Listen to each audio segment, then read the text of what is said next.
Welcome to Talking the Tea with Dr. K.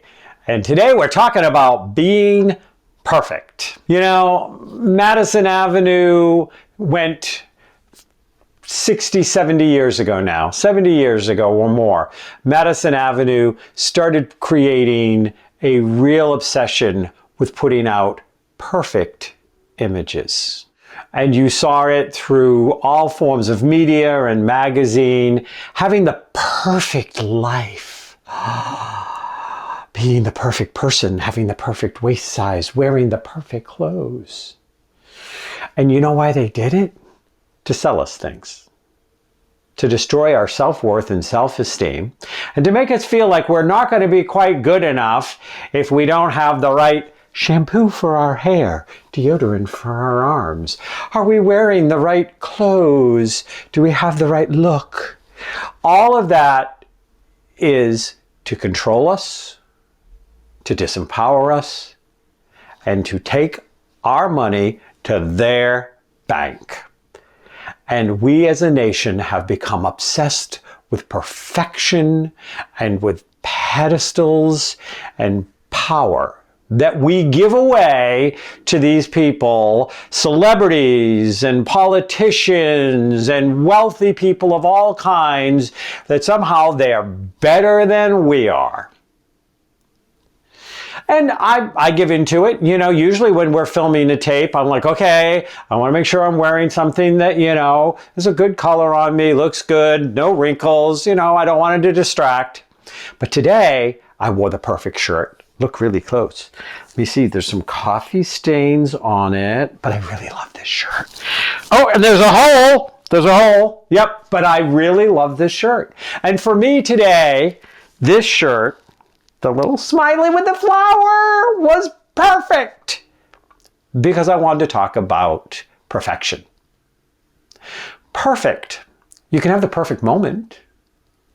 And the perfect moment is when you are perfectly present, when you are living in this moment. And in this moment, you are enjoying the sound of the birds, you're enjoying the warmth of the sun, you're enjoying the companionship of somebody you love, or at least like, or, I don't know, don't hate. But you're enjoying it. You're being present in it. It may become volatile. It may become emotional at moments. Some of those emotions may not all be positive. It still doesn't make it not the perfect moment. It's all of these emotions not expressed or overly expressed or given their power away, or you giving your power away to them. So perfect. Being perfect.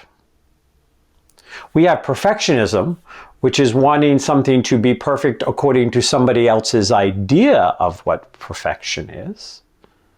But can we be perfect?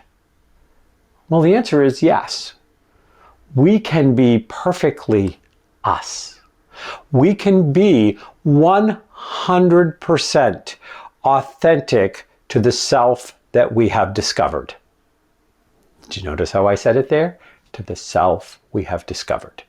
We're always discovering more of ourselves, hopefully. We're evolving, growing, moving, and becoming more. So there's always more to learn. There's also a whole lot of old stuff that doesn't serve us anymore, that maybe we haven't got around to taking out the trash yet.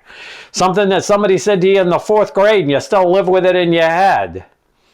I discovered the other day when I went into my art studio, as I've been starting to play with paints and all sorts of stuff that I haven't played with in years, I suddenly remember hearing that voice back from my childhood that I had forgotten, that said that me doing art was a waste of money.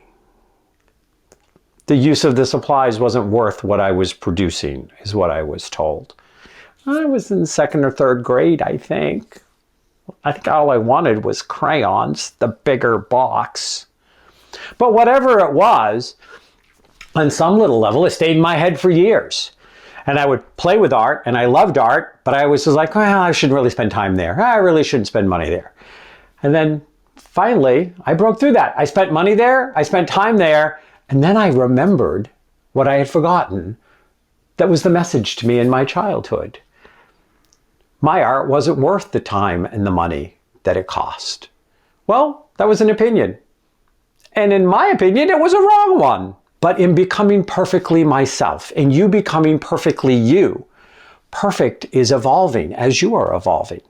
And in being perfectly present and being perfectly as authentic as you can be. Now that comes to self-awareness. If we are inauthentic with ourselves, but we're being that person, in a way, we're still being our perfectly fake self, because that's the only self we know. So it's all up here in the little gray cells, as one of my favorite detectives says, up in the little gray cells. If you are being you, authentically, fully you, then you're being perfect. You're being perfectly you.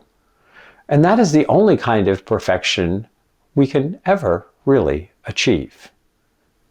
Thanks for talking the tea with Dr. K. Namaste.